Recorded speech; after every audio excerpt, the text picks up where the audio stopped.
that if we go back and we look at the history of reference, and maybe I'm being overly professorial here, but I hope not. If we go back and we look at the history of reference, the modern profession was formed in the 1870s, basically. And at that point, it was decided that reference was basically instruction, guidance, and providing information. And for about the first 20 years of my career, I provided mainly information. And I had a wonderful time doing it, and we were really good at it, us librarians who started back then. But since coming to Brentwood in 2003, I've been providing much more in the way of guidance and instruction. Guidance in using e-books, instruction in how to set up an email account, and things like that. But it's still historically part of what we've always done at Reference. We've always been these guides who've helped people to access knowledge, whether that knowledge is on paper, whether that knowledge is on a screen. I tell my students oftentimes that the very first reference librarians were perhaps the members of the tribe who knew and could interpret the paintings on the walls of the caves. And that's even not original. I don't take credit for that. That is, if you look up reference in the Oxford Companion to the English Language, and reference as within Reference Librarian is precisely defined that way, as that format is relatively irrelevant to a reference librarian. We really don't care what surface the information is printed on or painted on or appears on. We're more interested in content and hopefully knowledge, the higher level of knowledge. As a matter of fact, in my class, Peter, you put something in a very elegant way. You said that we're called to practice our profession on a higher level when we were talking about rules and we were talking about procedures. And that's what I think we're called to do. We're called to practice this profession on the highest level possible. Now, that said, probably the most telling article I've ever read, and it's so important to me that I give this article either in paper copy or as a functioning link to every new hire. There are two articles that I give them. One is an article that appeared in the Wilson Library Bulletin. Remember that? The Wilson Library Bulletin back in June 1990. And that was soon after I began my career in public libraries. I began my career in special libraries, and I came to public libraries in 84. And in 1990, when I was head of reference, I was beginning, coincidentally, to build a reference department, to really build a very, very good reference department. There was an author named Morton Jaffe, and he wrote an article in Wilson called The Road Less Traveled, an alternative to the bibliographic model of librarianship. And I was out in Riverhead, and we weren't a civil service library, and luckily I didn't have much to do with any kind of civil service bureaucracy, virtually nothing to do with it. But the article really captured my attention because it did clearly define the difference between a bureaucratic mode of operating within library land versus a professional mode of operating within library land, as you said, Peter, practicing the profession on a higher level.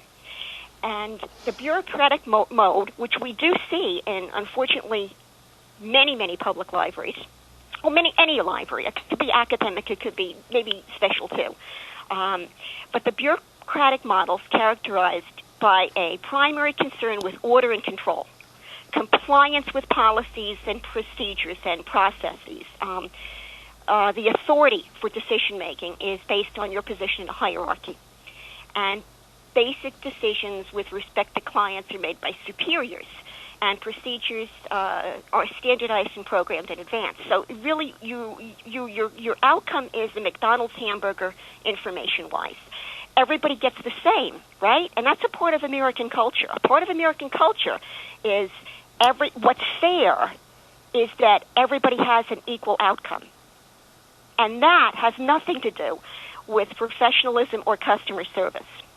A professional model is concerned with discovery and with the application of knowledge, a concern for achievement of objectives, delivery of services. Authority for decision-making is based on competence. I have to say right here, now I'll probably my head will be cut off. But here in my reference department right now at Brentwood, I don't care if you're a 1 or a 2. We're about professional development. And whether or not you work for Brentwood forever or go out and work at another library, my goal here for my department is professional development. And the librarians here have really lived up to that model and that image. They're just performing on a professional level. But what we've had to do is say, okay, we have all of these bureaucratic things that have to be done within our library.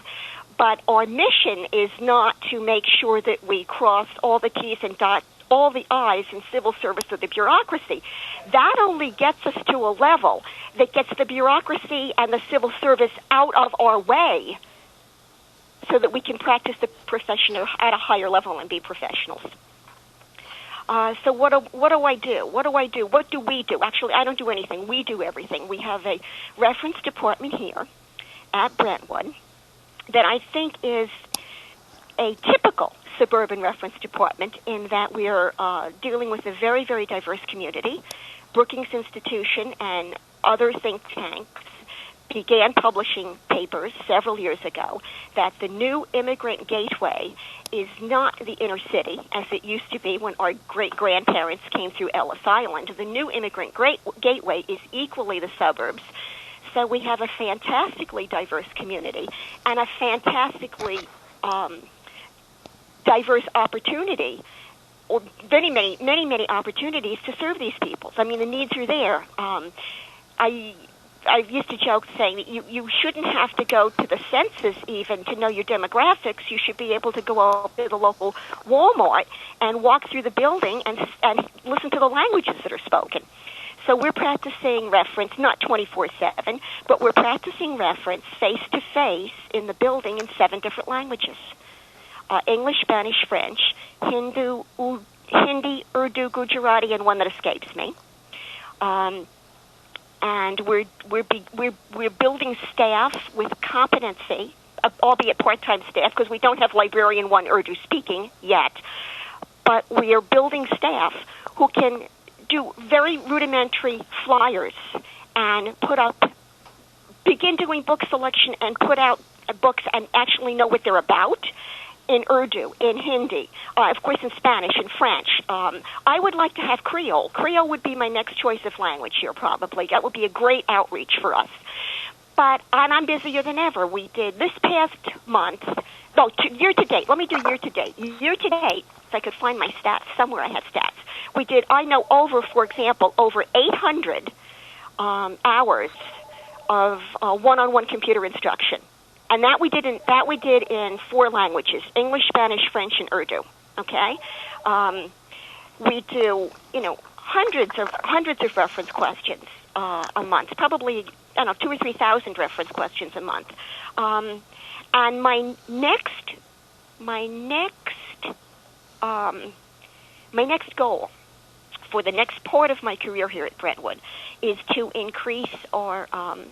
do everything that I can to invest in increasing the civic capacity of the Brentwood community, because this is a wonderful community, and it's the community that's on the cusp of really beginning to participate fully in civic participation, in voting, in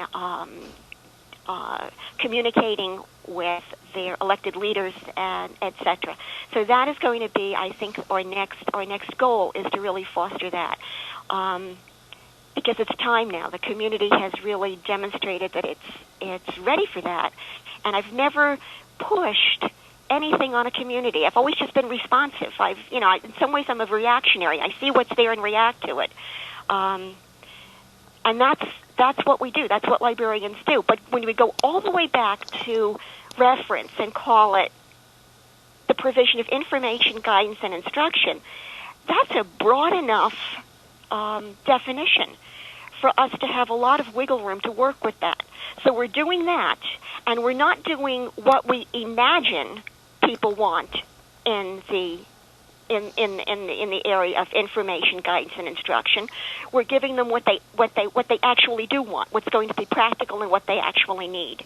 My number 1 reference question is, where do I take English as a second language? classes in Brentwood. My number 2 question is probably where do I get the how do I find materials to study for the citizenship test? And we have a handout for that. We have those are the questions that people are asking. I can count on one hand the number of times I've been asked for Consumer Reports or Value Line. It's a different kind of community. But I think it is the new face of the suburbs.